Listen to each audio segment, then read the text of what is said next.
So in our leadership coaching moment, or my executive coaching session with you, we look at focusing on two spaces. We look at focusing on creating the right environment conducive to good leadership, and we look at the competencies of leadership and how you as a leader can grow in these areas and to be a better and a more competent leader.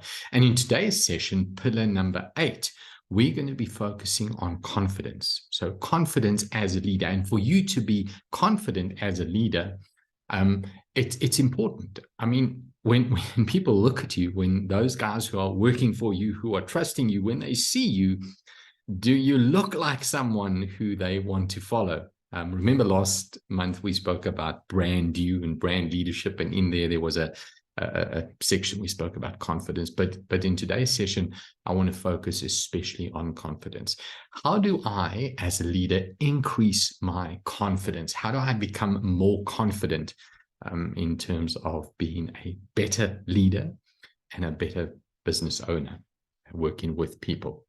So the first area that I want you to focus on is self-awareness, is to be able to understand who you are, understand what your strengths are, understand what your weaknesses are, understand what your values are, your beliefs are, and just to be aware of who you are as a person.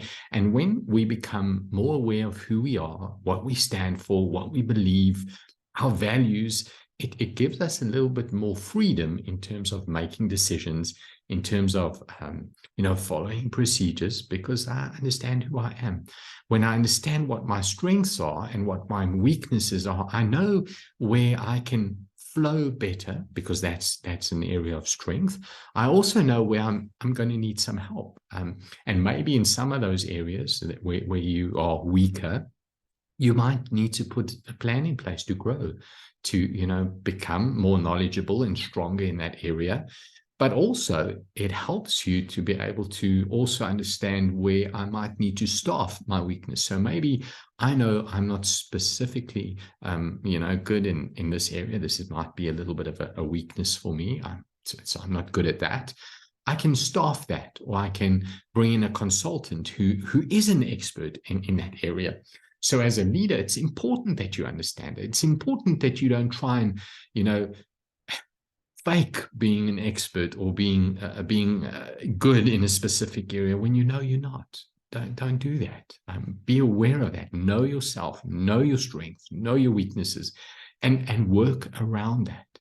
Don't be that kind of leader that thinks that I can just bluff my way around, because believe me, the guys that work for you will see that, and they'll take advantage of you in that area, or they'll just lose respect for you in that space. The second area is to commit right now, as I'm speaking to you, to make a commitment to be a lifelong learner. Make a commitment to grow. You know how many people I sit and talk to? These are typically not our clients, not the kind of people I want to work with, but I sit and talk to leaders, and they just know it all. They've been there, they've tried everything and nothing works, or that didn't work, I've done that, or yes, I've done that, and whatever. But they're just not teachable. They're not willing to learn. They're not willing to even listen.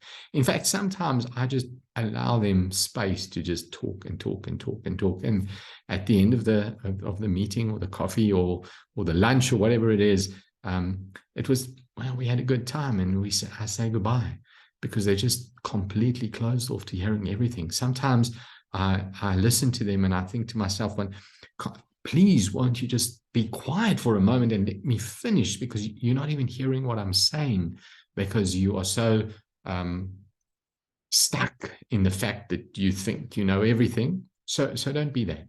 Make a commitment to be a lifelong learner. I forget who it was that said that. Now, I know when you're talking about leadership, you can just say John Maxwell once said, because he probably said everything on leadership. But someone once said that the leaders who go far in life are those leaders who are willing to learn, unlearn, and relearn. Because things change, guys. The way we did things 10 years ago is different to the way we do things now. In fact, the way we did things last year is different to the way we do things right now.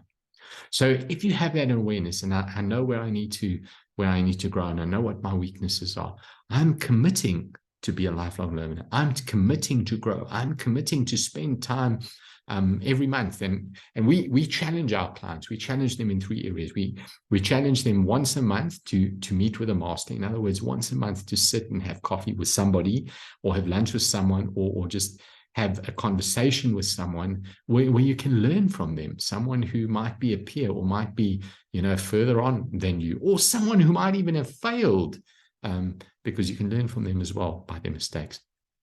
The other challenge that we have for them is that we commit them to study a sage. So study someone who is a sage, who's like the guru in your space, and study them, listen to them, go onto YouTube, watch the documentaries, the bios, read the books that they've written, but study a sage. And then the third one is or research a sage. And the third one is to study a thesis, in other words, to read a book. So read a book, choose a book every month. I actually choose a book almost every week. I read a different book, and I love it. I learn the most amazing stuff that's out there. Podcasts. Guys, there's so much you can do. But make a commitment as a leader to learn. And then area number 3 is to embrace changes or challenges. Embrace challenges.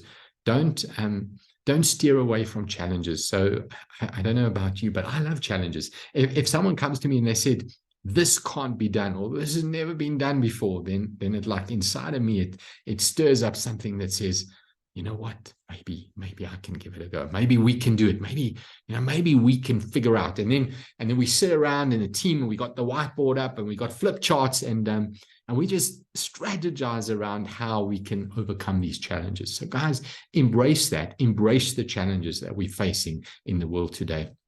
When we talk about challenges, see them as problems. And if you can solve problems, guys, you are incredibly valuable, incredibly valuable. So when you see problems around you, don't get discouraged.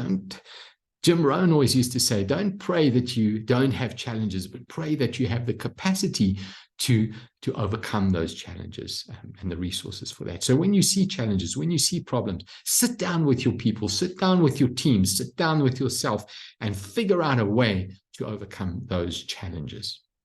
So for this month, your leadership challenge for this month is to go and spend some time with yourself, and figure out who you are and what you are, and do a little bit of self-awareness. Make a commitment right now to be a lifelong learner, to carry on learning for the rest of your life. And guys, embrace the challenges. Look at the problems around you and figure out how to solve them. You can earn a lot of money by solving problems. The bigger the problems, the more you'll get paid.